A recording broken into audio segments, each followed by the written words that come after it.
अस्सलाम dear students. Exercise number 7.4 और इसका क्वेश्चन नंबर 8 काफ़ी ज़्यादा इंपॉर्टेंट है। लॉन्ग क्वेश्चन की रिस्पेक्ट से डिफरेंट बोर्ड्स में ये पूछा जाता है। क्वेश्चन स्टार्ट करने से पहले आपसे रिक्वेस्ट है कि एक दफ़ा दुरूद पाक पढ़ लें, फिर इस क्वेश्चन को स्टार्ट करते हैं। जी स्टूडेंट्स, हमने इसमें प्रूव करना है जी साइन अल्फ़ा माइनस बीटा जो है वो इक्वल आना चाहिए sine alpha cos beta minus cos alpha sine beta के इक्वल आना चाहिए। इससे मिलता जुलता एक प्रूफ आप लोगों ने 7.3 का क्वेश्चन नंबर 11 भी किया हुआ है। और देखिए स्टूडेंट्स, इसके लिए मेनली जो है ना आपको ये डायग्राम जस्ट समझ होनी चाहिए। डायग्राम अगर आपको क्लियर हो जाती है तो ये क्वेश्चन आपका इंतहाई आसान है। अब इसमें देख लेते हैं जी, मैंने क्या किया जी, दो यूनिट वेक्टर्स लिए, ये एक पॉइंट ए लिया और एक पॉइंट बी लिया। इस पॉइंट ए का जाहिर सी बात है विद रिस्पेक्ट टू रीजन कुछ ना कुछ पोजीशन वेक्टर होगा, तो वो ओ ए है। और इस पॉइंट बी का पोजीशन वेक्टर क्या है, ओ बी है। यहाँ पे ये बात ध्यान में रखिएगा कि ये ओ ए और ओ बी ये दोनों क्या हैं जी, आपके यूनिट वेक्टर्स हैं। आपको पता है यूनिट वेक्टर आपके पास वो वेक्टर्स होते हैं जिनकी मैग्नीट्यूड किसके इक्वल होती है, 1 के equal. Consider two unit vectors O A and O B. तो चलें ये मैं साथ में लिख भी देता हूँ कि इन दोनों की जो मैग्नीट्यूड है इसका मतलब है वो किसके इक्वल होगी, 1 के इक्वल होगी। अच्छा, अब ये जो मेरे पास ए है ये मेरे पास एंगल बना रहा है, इनके वेक्टर ओ ए एंगल बना रहा है जी अल्फा, और वेक्टर ओ बी जो है वो मेरा एंगल बना रहा है जी बीटा। अब देखिए अगर इन दोनों वेक्टर्स के दरमियान बनने वाले एंगल की बात करें ना, तो ये देखिए ये इतना एंगल मेरे पास अल्फा आ गया और ये बीटा है। तो अल्फा में से ये बीटा माइनस कर देंगे तो ये इन दोनों के दरमियान बनने वाला एंगल आ जाएगा, क्योंकि एंगल आपने हमेशा दो वेक्टर्स के दरमियान जो स्मॉलर एंगल होता है वो देखना होता है। ये ए से बी नहीं देखा जाएगा, ये ए माइनस बी ये मेरा वेक्टर बन गया। अब ये सिर्फ बातें जो मैंने की हैं ये बातें जस्ट इधर लिख दी हैं कि consider two unit vectors O and O B in X Y plane. X और वाई प्लेन के अंदर है, जी प्लेन इसके अंदर हमारा नहीं हुआ हुआ। आगे क्या लिख दिया जी, making angle alpha beta with positive x axis respectively such that कि इन दोनों के दरमियान बनने वाला जो एंगल है वो क्या जी, अल्फा माइनस बीटा है। अब यहाँ पे देखिए स्टूडेंट, एक छोटी सी बात है जस्ट वो हम लोगों ने फाइंड करनी है। अगर आपको उसका आइडिया है डायरेक्टली तो आप फाइंड ना करें, डायरेक्टली लिख सकते हैं। कुछ बच्चों को वो नहीं पता होता, इसलिए मैं लिख देता हूँ यहाँ पे। अब देखिए स्टूडेंट्स, अगर मैंने ये पॉइंट ए लिया है एक्स वाई प्लेन में, तो इस पॉइंट ए के एक्स एंड वाई कोऑर्डिनेट्स होने चाहिए। सेम इसी तरह से अगर ये पॉइंट बी है तो इस पॉइंट बी के भी एक्स एंड वाई कोऑर्डिनेट्स होने चाहिए। वैसे तो ये एक अंडरस्टूड सी बात होती है कि किसी भी पॉइंट का एक्स कोऑर्डिनेट कॉस होता है और वाई कोऑर्डिनेट साइन होता है, बट सम टाइम बच्चों को ये ज़रा क्लियर नहीं होता, तो इसलिए मैं आपको थोड़ा सा समझा देता हूँ। देखिए मैंने ये वेक्टर आपका ए जो पॉइंट है वो ले लिया। अब ये मेरे पास क्या आ गया, ओ ए। और आपको पता है कि इस ओ ए की जो मैग्नीट्यूड है वो मेरे पास किसके इक्वल है, 1 के इक्वल है। अगर मैं इधर से आपके पास इसको राइट ट्राइंगल में कन्वर्ट करता हूँ तो ये मेरे पास एंगल आ गया अल्फा। ये मेरे पास जो डिस्टेंस है ये परपेंडिकुलर होता है और ये मेरे पास क्या होती है, बेस होती है। तो देखिए परपेंडिकुलर जो होता है वो इसका क्या मतलब बन रहा है कि ये क्या इसकी y की वैल्यू होती है। इनके जो y कोऑर्डिनेट होता है वो परपेंडिकुलर होता है और जो आपका x कोऑर्डिनेट होता है वो क्या होती है जी, आपकी बेस होती है। x से ये मुराद होता है ना ओरिजिन से वो अलोंग द एक्स एक्सिस कितना डिस्टेंस ले रहा है, तो वो डिस्टेंस x वो मेरी क्या बन रही है, बेस। और y आपको पता है कि अपर डायरेक्शन में हम लोग y देखते हैं तो वो आपका क्या आ रहा है, परपेंडिकुलर आ रहा है। तो मतलब मुझे क्या करना है, यहाँ से इस ट्राइंगल में से एक मैंने बेस फाइंड करनी है जो कि मेरा एक्स कोऑर्डिनेट होगा, और एक मैंने परपेंडिकुलर फाइंड करना है जो कि मेरा क्या होगा, वाई कोऑर्डिनेट होगा। आप लोगों ने ये चीज़ पढ़ी हुई है कि आपको पता है कि कॉज ऑफ अल्फा जो होता है वो इक्वल होता है बेस ओवर हाइपोटेन्यूज के इक्वल होता है। अगर आप इसमें देखिए तो इसके मुताबिक आपकी बेस क्या है, एक्स है। हाइपोटेन्यूज आपका बन रहा है ओ ए, तो ओ ए आपका वैसे ही क्या है, 1 है। तो देखिए कॉज ऑफ अल्फा किसके इक्वल आ गया, एक्स के इक्वल आ गया, यानी कि आपका एक्स कोऑर्डिनेट क्या बनता है, कॉज अल्फा। इसी तरह से देखिए आपको ये पता है कि जो साइन अल्फा होता है वो किसके इक्वल होता है जी, परपेंडिकुलर ओवर हाइपोटेन्यूज। परपेंडिकुलर इस केस में आपका वाई बन रहा है, हाइपोटेन्यूज आपका वैसे ही 1 है। तो ये आपके पास साइन अल्फा भी किसके इक्वल आ गया, यानी कि एक्स कोऑर्डिनेट आपका क्या बन गया, कॉज अल्फा, और वाई कोऑर्डिनेट आपका क्या बन गया, ये आपको क्वेश्चन के अंदर लिखने की ज़रूरत नहीं है, ना ही फाइंड करने की ज़रूरत है। अगर तो आपको ये पता है तो आप डायरेक्टली लिख सकते हैं। ये कुछ बच्चे जिनके ज़हन में ये बात ना हो तो उसके लिए जस्ट ये समझा दिया। अब देखिए इसका मतलब ये हो गया कि ये जो मेरे पास ए है, ये मेरे पास क्या है जी, कॉज अल्फा साइन अल्फा। अब ये बी मेरा आएगा जी कॉस बीटा और साइन बीटा, क्योंकि यहाँ पे एंगल मेरा क्या बन रहा है, बीटा एंगल बन रहा है।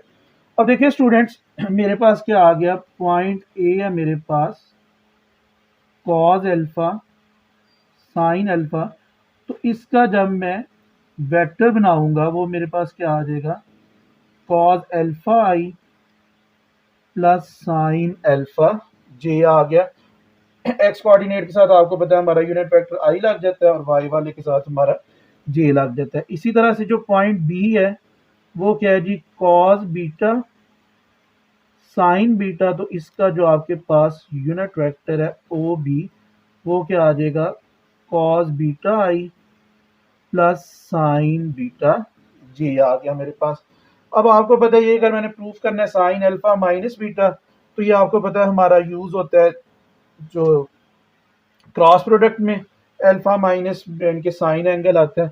अब यहाँ पे मैं क्या करूँगा, इन दोनों वेक्टर्स के दरमियान लूँगा जी क्रॉस प्रोडक्ट।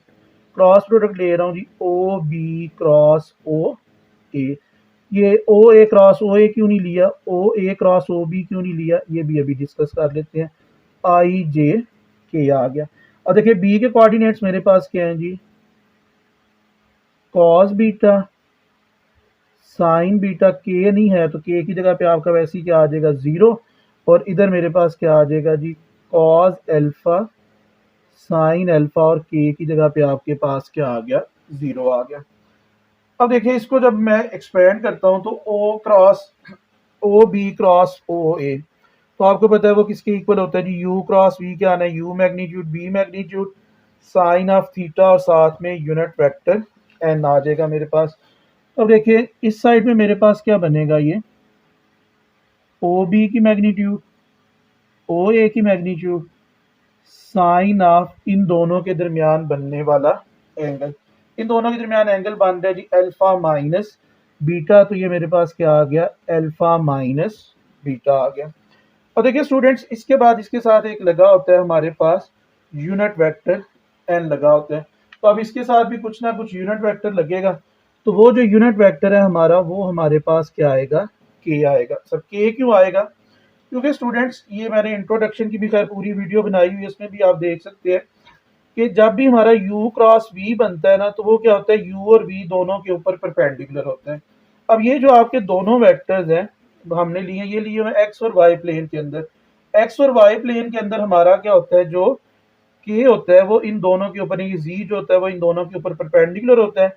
इसलिए ये एक्स वाई प्लेन में परपेंडिकुलर आएंगे, यानी कि जी में, तो उसका यूनिट वेक्टर हमारे पास क्या होता है, के होता है। तो इसलिए ओ बी ओ ए साइन अल्फा माइनस बीटा के आ जाएगा यहाँ पे। और इसी वजह से हम लोग ओ ए क्रॉस ओ बी नहीं लेते, फिर ये आपका चेंज हो के वो आपके पास माइनस के आ जाता है। तो इसमें हमें थोड़ा सा डायरेक्शन का भी ख्याल रखना पड़ता है। अब आगे मेरे पास क्या, सीधा सीधा 3/3 ऑर्डर का डिटर्मिनेंट है। इस डिटर्मिनेंट को एक्सपेंड कर लेते हैं। देखें अब मेरे पास क्या आएगा, यहाँ से सबसे पहले मैंने आई लिखा, आई वाली रो स्किप कर दिया, आई वाला कॉलम स्किप कर दिया, तो मेरे पास क्या आएगा, sine beta zero sine alpha zero minus J, J वाली रो स्किप की, जे वाला कॉलम स्किप किया, तो मेरे पास बाकी क्या आएगा जी, cos beta zero cos alpha और ये जीरो, प्लस मेरे पास के आ गया, के वाली रो छोड़ी, के वाला कॉलम छोड़ा, तो क्या आ गया, कॉस बीटा साइन बीटा, और ये क्या आ गया, cos alpha sine of alpha आ गया मेरे पास।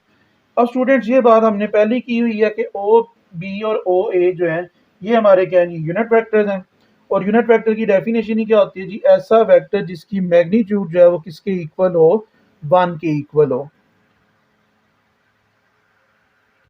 ओ ए और ओ बी इन दोनों की मैग्नीट्यूड क्योंकि 1 है, तो यहाँ पे कहते हैं, तो मैं लिख भी देता हूँ, ओ ए मैग्नीट्यूड ओ बी मैग्नीट्यूड, ये दोनों मैग्नीट्यूड तो वैसे किसके इक्वल आ जानी है, आपकी 1 के इक्वल आ जानी है। तो मेरे पास बाकी क्या बचेगा, देखें 1 × 1 साइन अल्फा माइनस बीटा के आ गया। अब ये देखिए आई, अब साइन बीटा ने 0 के साथ मल्टीप्लाई, 0 साइन अल्फा ने 0 के साथ मल्टीप्लाई होना है 0, माइनस जे कॉस बीटा 0 के साथ मल्टीप्लाई होगा 0, कॉस अल्फा 0 के साथ मल्टीप्लाई होगा, ये भी आपका क्या हो जाएगा 0 हो जाएगा, प्लस के। अब देखिए ये कॉस बीटा साइन अल्फा के साथ मल्टीप्लाई हो जाना है, तो ये क्या आ गया जी साइन अल्फा कॉस बीटा, और ये मेरे पास दरमियान में रिलेशन का माइनस आ गया, तो यहाँ पे मेरे पास क्या आ जाएगा जी कॉस अल्फा साइन बीटा जो है मेरे पास ये आ जाएगा। ये देखिए स्टूडेंट्स, ये 1 के साथ मल्टीप्लाई हो गई, ये सारा कुछ तो वैसे ही खत्म हो जाना है आपके पास। इधर क्या बचेगा जी साइन अल्फा माइनस बीटा, और साथ में यूनिट वेक्टर के लग गया। आई ने 0 के साथ मल्टीप्लाई होके इसने भी 0 हो जाना है, जे ने 0 के साथ मल्टीप्लाई होके ये भी 0। इधर से सिंपली क्या बचेगा के, वो क्या आएगा जी sine alpha cos beta minus cos alpha sine beta. अब सिंपल सी बात यह है कि ये दोनों अगर वेक्टर्स एक दूसरे के इक्वल हैं तो इनके जो कॉफिशेंट्स हैं, यानी कि इसमें के का coefficient sine alpha minus beta है और इसमें के का कॉफिशेंट ये सारी वैल्यू है, तो ये कॉफिशेंट्स भी फिर क्या होंगे एक दूसरे के इक्वल होंगे, तो it means sine alpha minus beta किसके इक्वल आ गया sign alpha cos beta minus cos alpha sine beta. यही हमारा जो था वो रिक्वायर्ड रिजल्ट था जो हमारा प्रूफ हो गया।